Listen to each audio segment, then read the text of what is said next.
Hi, everybody. It's nice to see you again. So today I want to share with you an idea that should be fun and hopefully lighthearted. If you get too serious, stop and come back to it when you can have some fun. Because today we're doing something that should be opening up our minds, opening up our creative thinking. You may not make something that you want to keep forever, and that's okay because we want to practice our creative looking. And one way we can do this is with kind of some stains. You might think, oh, what is she holding up? Some blobs. So I'm going to tell you a little more about that. Let's get started. So it turns out there's a Japanese word to describe what I want to share with you today. It's called Hirameki. Don't know if I'm definitely pronouncing that correctly, but along the lines of Hirameki. And it more literally means sort of like flash of inspiration, like a lightning bolt, right? Like big light bulb above your head. But what we're going to talk about is really it's the idea of drawing what you see, being inspired by what you observe around you. And in this case, with blobs or ink blotches, or filling your own creative name for what you want to call these little mistakes. And that brings us to something else I want to show you before we get totally started.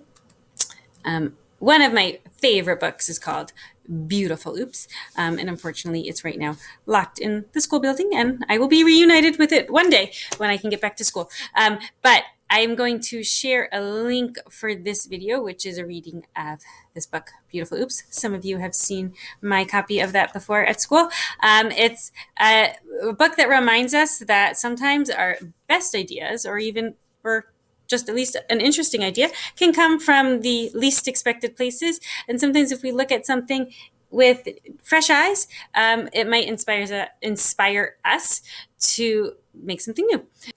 So here is an example of one page from the book Beautiful Oops.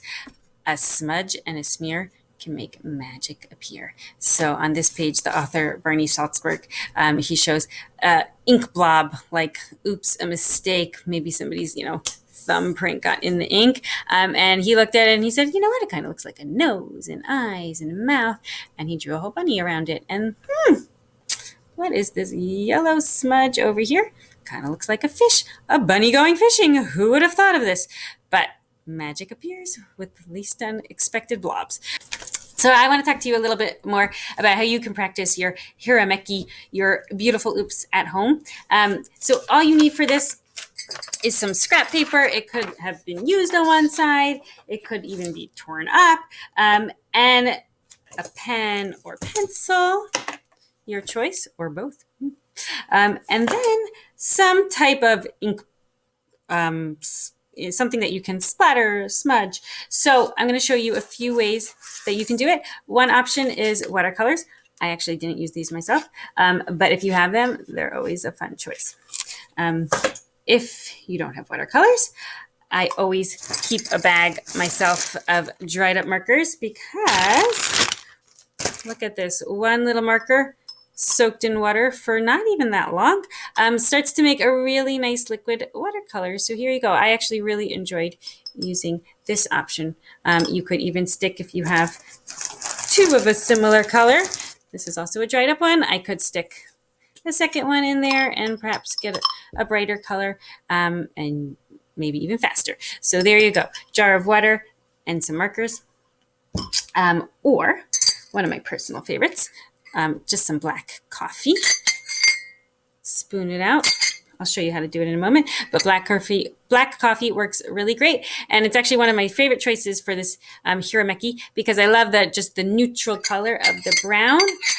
Doesn't really give you too many clues about what the shape looks like. It doesn't fog your ideas. Like, for instance, if I were to use the green, I kept finding, when I looked at green blobs, I'm like, oh, it's a tree. Well, no, it's just green, but actually it more looks like an octopus, not a tree. So with your brown, you don't have to worry about being fogged by color. But if you want to use colors, that's great too. And the last choice I want to tell you about, you definitely need to ask permission for this, is some of the spices in your kitchen actually make some really nice, fun ink colors or watercolor paint. I used turmeric to make this really nice yellow. Turmeric, some of you may or may not have. Paprika would give you a red. you could, if you have permission, you could take a look and you just mix some of the spice with some water, and there you go. So you can stick to one color, you can mix and match some colors. Now, once you have your liquid color, you take your paper and you're going to go to town and just kind of blob away. So for instance, here I could take my brown, my coffee, and just drip it on. And I'll tell you honestly, when I was doing this, I did not have much patience to let it dry, and neither do you need to. Just take a paper towel, blot it lightly, and now you get 2 for 1. Once your paper towel dries, you can see about finding shapes in your paper towel blobs, and you can go, and you have your ink blobs. Maybe you want to go with your blue color. And if you want to, say, ooh, I want to make a little bit of a wider smudge, go for it. You don't know what will appear once you stop and you look with fresh eyes. You might be surprised what it looks like to you. You're like, this is really kind of strange, Miss Cantor, but it's also pretty fun. So once you let that dry, blah, blah, blah, you can start to look about what pictures you think it looks like. So for instance, here is one where I just did with coffee. And sometimes you might want to turn the page. You don't see anything on that first look, so turn it. Ooh. Oh, look, maybe this is a lollipop or a balloon or somebody looking sideways. I could draw an eye there and a nose, and their hair is kind of spiking out in the back. Oh, look at that. That could be a whale kind of poking at another fish, or maybe you want to try it this way and you'll see something totally different. So that's the Hirameki. And then, maybe you just want to look at it for a little bit. Don't commit to anything. Oh, look, a whale. Oh, a candy.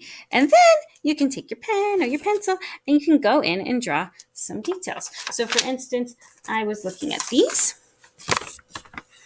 And you see, I started to find some things to me here. That yellow shape reminded me of a wizard's hat. So I went in and drew some details to look like a wizard hat. This, that brown goose over there, that long neck just was like, oh, hello, goose. So I added the feet and the wings and the beak. And sometimes, again, you might want to turn it around and around and see what you find. Maybe you even want to trade it to somebody else in your family and see what they find. Hirameki, ink blobs, beautiful oops, happy mistakes, all good fun. Now, if you want to take it to the next level and make a whole official game out of your ink blots, let me give you an idea of how you could go about that. You could actually make a whole page of ink blots. Like you could make, 15 different pages, and don't go in with your pen. Just leave them blank. Just make some random blob pages, and then with a partner, you can take turns. Like if it's my turn, I could say somebody would take time, 30 seconds, or you can decide how long you think is appropriate, and say as many different things as you can find in the blobs. I see a piranha poking a penguin. I see a gimbal. I see a snowman blowing warm air. So say as many things as you can, and then the other player can keep track.